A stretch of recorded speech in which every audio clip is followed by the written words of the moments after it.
1 cup அளவுக்கு வெல்லம் சேர்த்துக்கோங்க. 2 கப் அளவுக்கு தண்ணி சேர்த்துக்கோங்க. வெல்லம் பாகுபதம் வரணும்னு அவசியம் இல்லை, ஜஸ்ட் கரைஞ்சா போதும். 1/4 கப் அளவுக்கு நெய் சேர்த்துக்கோங்க. 1 கப் அளவுக்கு கோதுமை மாவு சேர்த்துக்கோங்க. கட்டிகள் இல்லாம நல்லா வறுத்து எடுத்துக்கோங்க. கரண்டியால இப்படி அழுத்தி விட்டீங்க அப்படின்னா கட்டிகள் இல்லாம கிடைக்கும். பாருங்க, வெல்லம் நல்லா கரைஞ்சிருச்சு. இந்த வெல்லத்தை ஒரு பாத்திரத்துல நல்லா வடிகட்டிட்டு எடுத்துக்கோங்க. வெல்லத்தை இது கூட கொஞ்சம் கொஞ்சமா சேர்த்து நல்லா கலந்து விடுங்க. ஸ்டவ் லோ ஃப்ளேம்லயே வச்சுட்டு மிக்ஸ் பண்ணுங்க, இல்லைன்னா கட்டி ஆகிடும்.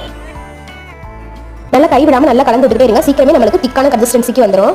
2 டேபிள் ஸ்பூன் அளவுக்கு சீனி சேர்த்துக்கோங்க. சேர்த்துட்டு 2 ஏலக்காய் சேர்த்துக்கோங்க.